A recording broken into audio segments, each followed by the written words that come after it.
The American Revolution was, to put it mildly, a time of turmoil and of change.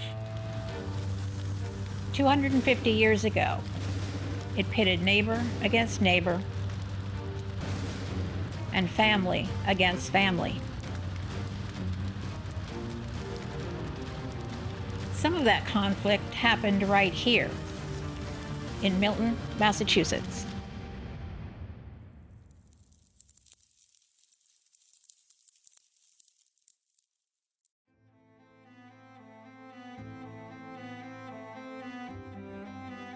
January 1773. The war is still 2 years away. No one knows that yet. But in the small town of Milton, Massachusetts, 10 miles south of Boston, something is shifting. You can feel it in the air, the way you feel a storm before it arrives. The townspeople have gathered, farmers, tradesmen, merchants, men who have built their lives on this rocky New England ground and intend to defend it. They vote to stand with Boston, with the firebrand Dr. Joseph Warren and his newly formed Committee of Correspondence, the Patriot Network spreading resistance town by town across Massachusetts like fire through the grass. And they give their representative to the Colonial Assembly, a man named Josiah Howe, instructions so blunt they leave no room for diplomacy. You give not up one jot or tittle of our rights, but dispute every inch of ground with the enemies of our liberties and our freedom. Every inch of ground.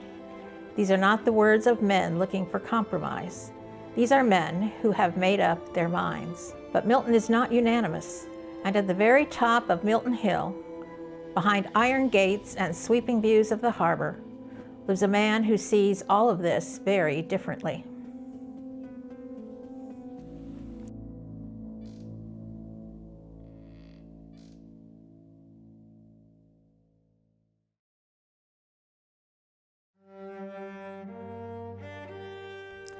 Thomas Hutchinson was, by any measure, a remarkable man.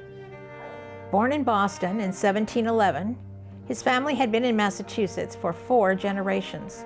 He was a Harvard graduate, a successful merchant, and a historian who wrote one of the first serious histories of the Massachusetts colony. He had served as a judge, as a legislator, as lieutenant governor. By 1773, he was the royal governor of Massachusetts, the most powerful man in the colony, and he lived in Milton. He had built the house in 1743, 9 rooms long, a story and a half. One visitor described it as a home of luxury, comfort, simplicity, and good taste. From his grounds, you could see the Neponset River, winding toward Boston Harbor. On clear days, the islands. Behind you, the great sweep of the Blue Hills. He kept a working farm, gardens, a barn and stables, a gardener's cottage. In Milton, Hutchinson was a church-going neighbor, well-liked, respected, before the Troubles. The Troubles had arrived 8 years earlier, on the night of August 26, 1765, when a Stamp Act mob found Hutchinson at dinner with his wife and children at his mansion in Boston's North End. He later described what happened with the controlled horror of a man still not quite able to believe it. The mob came upon us with the rage of devils. The hellish crew fell upon my house and destroyed everything inside and out. Such ruins were never seen in America. After that night, Hutchinson moved his family to Milton permanently. The country house, the gardens, the view of the harbor, he was safe here, for now.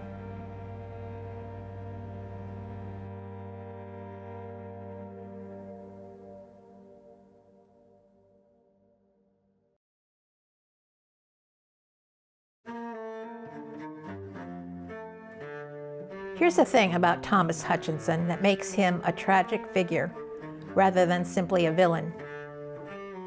He wasn't wrong about everything. He understood, correctly, that if the colonies could simply reject any law from Parliament they disagreed with, there was no empire, no coherent government, just chaos.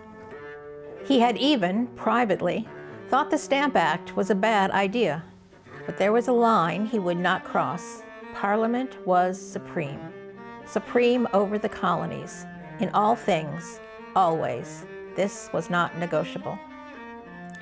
When Hutchinson opened the new session of the General Court in January of 1773, he said exactly this, loudly, formally, from the governor's chair.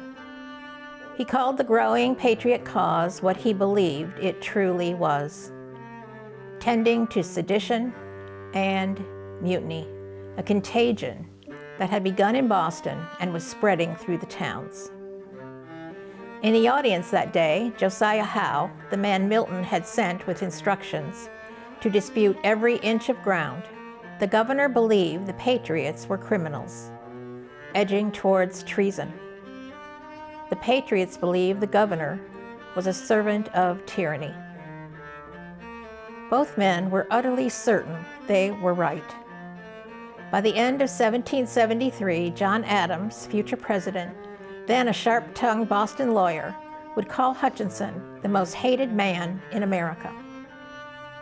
The year that would make him so had just begun.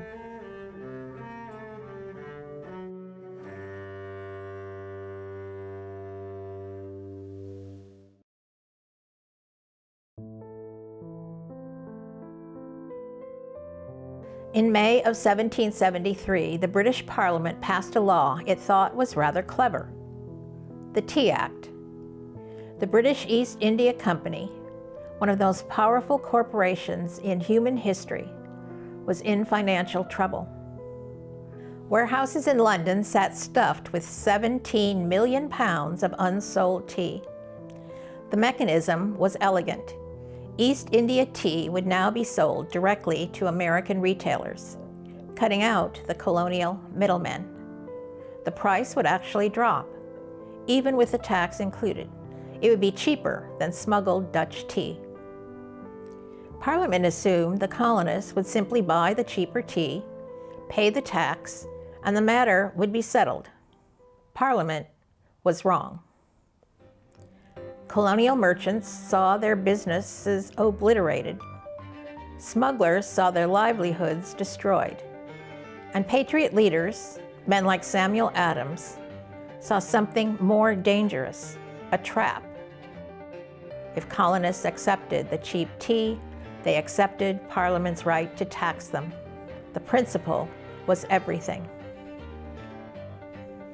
In November 1773, East India Company ships began arriving in colonial ports. In New York, turned away. In Philadelphia, turned away. In Charleston, the tea was offloaded and left to rot on the wharf. In Boston, 3 ships sailed into harbor and refused to leave: the Dartmouth, the Eleanor, and the Beaver. The trap had been sprung. Now someone had to decide what happened next.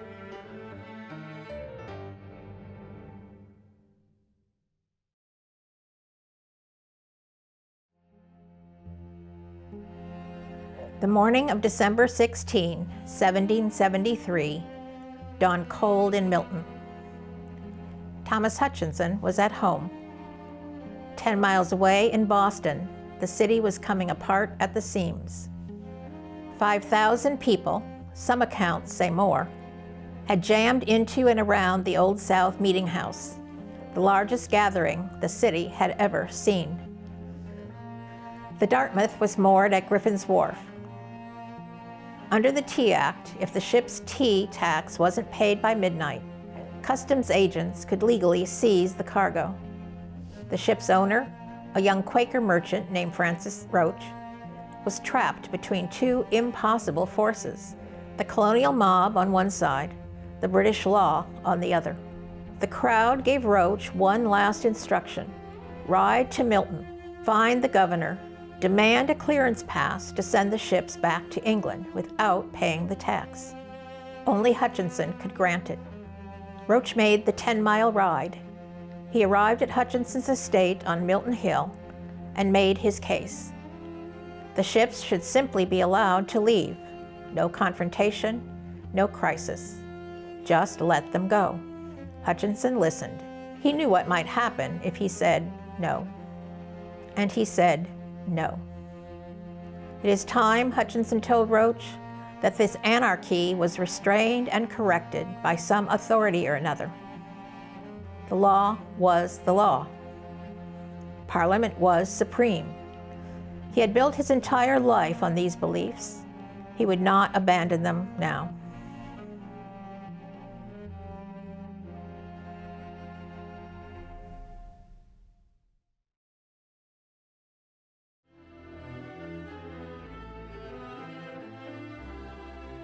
Francis Roach arrived back at the Old South Meeting House around 6 o'clock in the evening.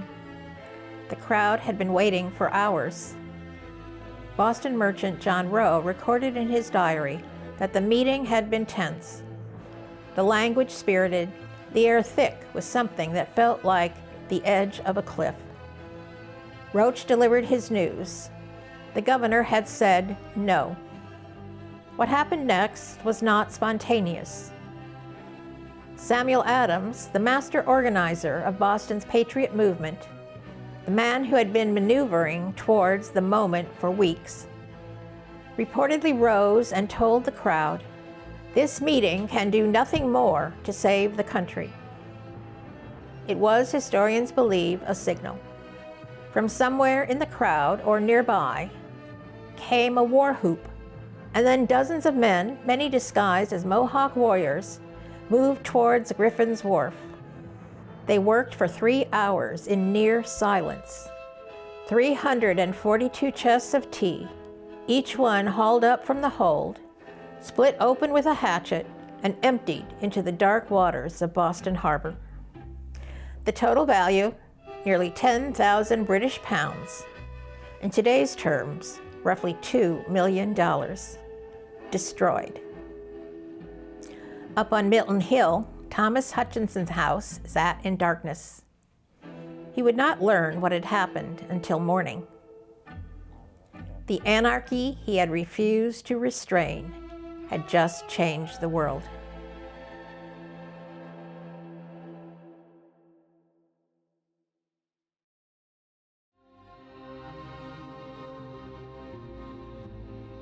For decades, the men who dumped the tea said nothing. Not publicly, not to the authorities, not even for the most part to their families. And for good reason. What they had done was not a protest. It was the destruction of private property on a massive scale. It was, by British law, a serious crime.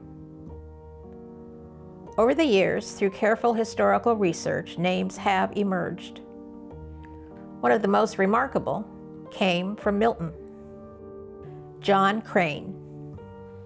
Born in Milton in 1744, John Crane came from one of the town's founding families. The Cranes had been in Milton since around 1648. As a teenager, he had gone to war in place of his ailing father during the French and Indian War. By the late 1760s, Crane was living in Boston, working as a carpenter on Tremont Street. He had become a member of the Sons of Liberty, Samuel Adams' network of patriots, and by December of '73, he was ready to act. On the night of December 16, the Sons of Liberty gathered at Crane's home on Tremont Street to dress in disguise and go over the plan. Then they walked to the harbor. Crane went into the cargo hold of one of the ships. An overloaded hoist collapsed. A derrick, or by some accounts a heavy tea chest, swung and struck Crane unconscious.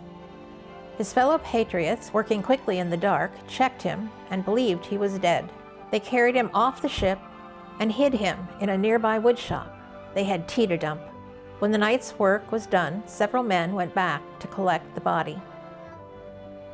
John Crane opened his eyes, alive, dazed, confused, but alive.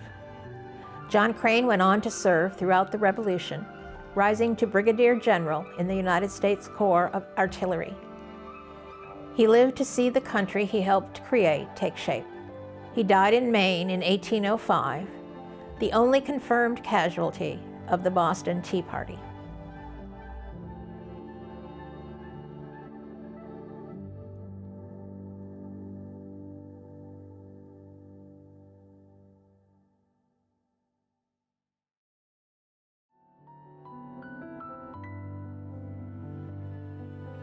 When news of the Tea Party reached London in January of 1774, King George III was not merely angry. He was finished with patience. Prime Minister Lord North laid out the choice plainly. Convince your colonies that you are able and not afraid to control them, and depend upon it, obedience in them will be the result. The response was a package of laws so punishing that the colonists immediately named them the Intolerable Acts. First came the Boston Port Act, announced in May of 1774. The harbor was closed. No ships in, no ships out. The commerce of an entire city strangled by royal decree until the destroyed tea was paid for. For Boston, a city that lived and breathed by its harbor, this was not a fine, it was a death sentence for daily life. Workers lost their jobs overnight. Merchants faced ruin. Food and fuel prices spiked. Then came more. The Massachusetts Government Act, gutting the colony's right to self-governance, the very lifeblood of New England democracy, required the governor's permission to convene. General Thomas Gage arrived with warships and troops to enforce the new order. He replaced Thomas Hutchinson as governor. The Crown's message was unambiguous. Boston would submit, Massachusetts would submit, and the other colonies would watch and learn. It would not go as planned.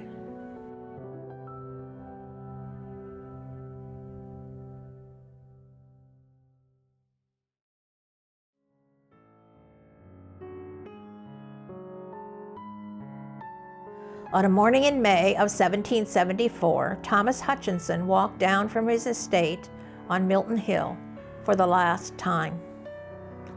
He was 62 years old. Behind him came carts loaded with luggage, his household staff, at least one enslaved man whose name history has not recorded. Ahead, a small boat on the Neponset River that would take him to a larger ship and England. Along Adams Street, some Milton residents came out to shake his hand, friends, neighbors from 30 years of life on this hill. 5 Milton men had signed a farewell letter, calling his life amiable and his service faithful and prudent, acknowledging that he had suffered calamities, trials, and sufferings as unjust as severe. When the patriots of Milton found out, those 5 men were summoned to a town meeting to publicly apologize. 2 of them, James Murray and Stephen Miller, left Milton not long after. Murray to England, Miller to Nova Scotia. Their properties were confiscated and sold. In England, Hutchinson was received like a dignitary. He toured great country estates, dined with lords, met the king himself. In that meeting with George III, the very day Hutchinson arrived in London, the conversation turned to Milton, and Hutchinson told the king, "My house in Milton, it has the finest prospect from it that most gentlemen from abroad say they ever saw." He visited grand estates, places of genuine magnificence, and was not moved. He wrote home to family, "I would not have parted with my humble cottage at Milton for all the high life among the noblemen of England." The war began. His estate was confiscated. His house was sold and eventually demolished.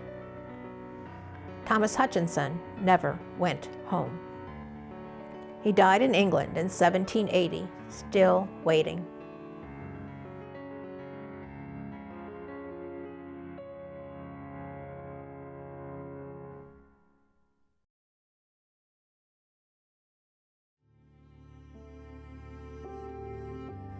The British Crown had calculated carefully. Punish Boston hard enough, close the port, strip away self-government, flood the streets with soldiers, and Massachusetts would break. And if Massachusetts broke, the other colonies would think twice. It was a reasonable theory. It was wrong. When the other colonies saw what Parliament had done to Boston, many of them sent food and supplies to help the suffering city. And the leaders of Massachusetts began meeting, quietly, to plan their response. That response would take shape just a few miles from where Thomas Hutchinson had built his life. In a house on Milton's Canton Avenue in the late summer of 1774, the Suffolk Resolves. The Parliament had wanted to draw the line. Instead, they had drawn the country together.